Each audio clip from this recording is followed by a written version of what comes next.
은퇴 후 피눈물 나는 후회를 하는 경우가 많다고 합니다. 노후에 연금에 기대서 살 수 있을까요? 어렵습니다. 충분한 은퇴 자금을 만드셨나요? 그렇게 답할 수 있는 분은 많지 않을 겁니다. 막막한 노후 준비에 대한 해답은 어디서 찾을 수 있을까요? 10년 먼저 경험한 일본을 보면 답이 있습니다. 저출산 고령화를 먼저 겪은 일본은 늙어가는 한국 입장에서 보면 그야말로 기출문제 자료실입니다.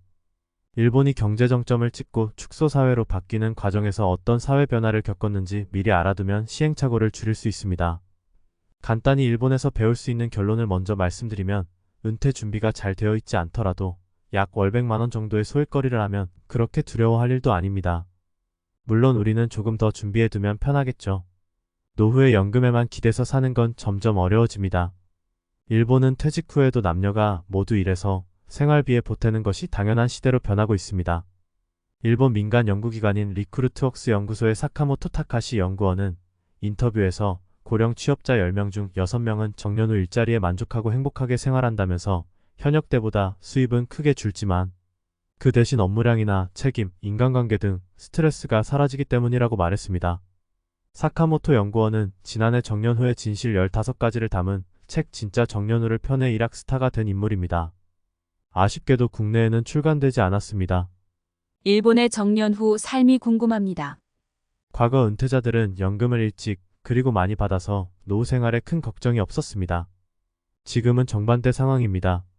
연금 개혁 이후 연금 정상 수령 나이는 60세에서 65세로 늦춰졌고 연금 수령액 역시 고령화 저출산 여파로 계속 줄어들고 있습니다. 그러자 정년이 지났어도 노동시장에 여전히 남아 일하는 고령자들이 계속 늘어나고 있습니다.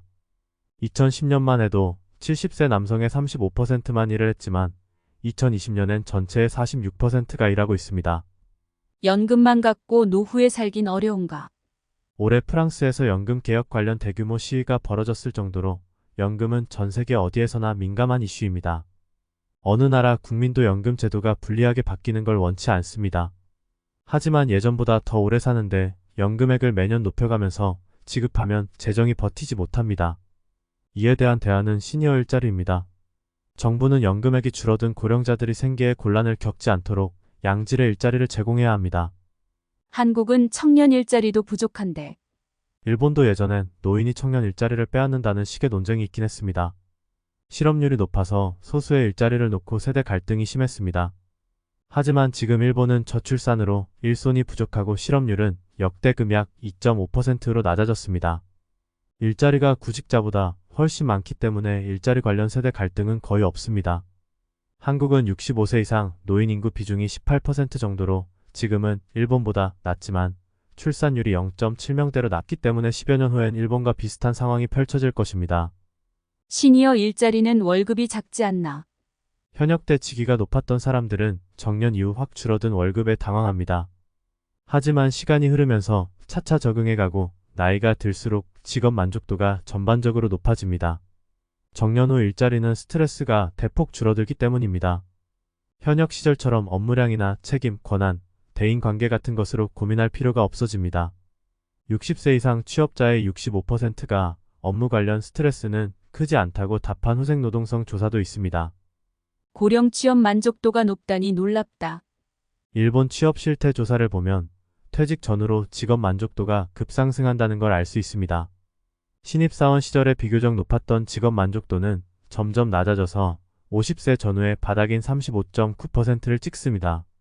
하지만 그때부터 다시 만족도는 높아져서 60세 취업자의 45.3%, 70세 취업자의 59.6%가 일해서 성취감을 느낍니다.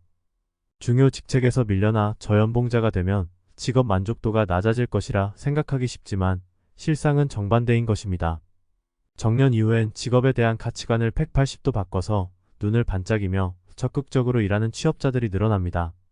직업관이 어떻게 바뀐다는 건가? 2030대엔 일해서 성취감과 보람을 느끼지만 나이가 들수록 점점 의미를 찾지 못하게 됩니다.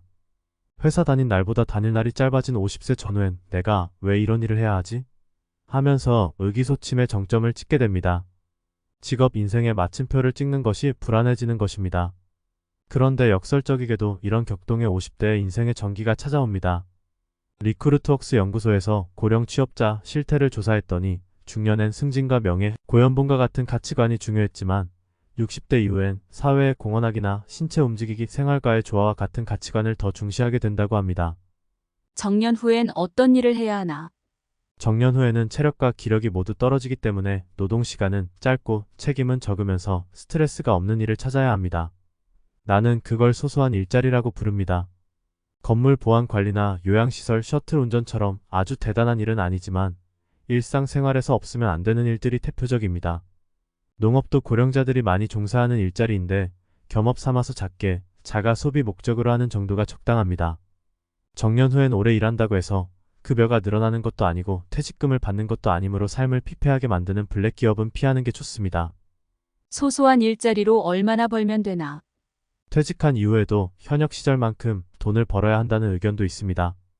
하지만 이건 현실적으로 어렵고 저항감을 느끼는 사람들도 많습니다. 통계를 보면 퇴직 후 일자리는 월 소득 90만 원이면 충분합니다. 퇴직한 65세에서 69세 고령 부부의 생활비는 대략 월 270만 원 전후입니다. 65세 이후엔 연금 등으로 180만 원 정도 수입이 생기므로 90만 원 정도가 부족하다는 계산이 나옵니다. 정년 후 소소한 일자리는 바로 부족한 90만 원을 채우기 위한 수단입니다. 가계 적자가 심해지는 65세에서 69세도 그럭저럭 버텨낼 수 있습니다. 일본엔 그런 소소한 일자리가 많은가? 일하는 고령자는 계속해서 늘어나는 중입니다. 60세 남성의 79%, 65세 남성은 63%, 70세 남성은 46%가 일을 하고 있습니다. 퇴직금 액수가 예전보다 줄고 생활고 때문에 늘어나는 것일 수도 있지만 그만큼 노인 일자리가 많아졌다는 의미도 됩니다. 현재 일본은 일손이 모자라서 건강한 고령자들이 밖에 나와 일해주길 바라고 있습니다. 임금 환경도 나아지는 중입니다. 정규직 임금은 수십 년째 오르지 않았지만 단시간 근로자 평균 시급은 10년 전에 비해 20% 이상 올랐습니다. 앞서 말한 월 90만 원을 벌기 위해선 하루 7시간, 주 3일 정도 일하면 충분합니다. 노후 생활비 부족이 큰 고민이다. 가계 지출은 나이가 들수록 점점 늘어나 50대에 피크를 찍습니다. 일본의 경우 50세에서 54세 가구 지출이 월 평균 약 522만 원으로 전 연령대 중 가장 높습니다. 식비, 교육비, 임대료, 세금, 건강보험료 등 이런저런 이유로 돈이 많이 듭니다. 하지만 그때부턴 점점 지출이 줄어듭니다. 특히 정년퇴직이 있는 5말 6초 즉 50대 말에서 60대 초엔 57만엔에서 44만엔으로 감소하 가파른 소비 절벽이 찾아옵니다. 이후 60대 후반에 32만엔, 70대 후반부터는 26만엔 약 234만원 정도로 줄어듭니다. 숫자상 지출 감소가 꽤 커 보인다. 그렇다. 가장 큰 이유는 자녀가 독립해서 떠나기 때문이다. 오랜 세월 가계를 짓눌러온 자녀 관련 비용에서 해방되기 때문에 노후엔 생활비가 확 줄어듭니다.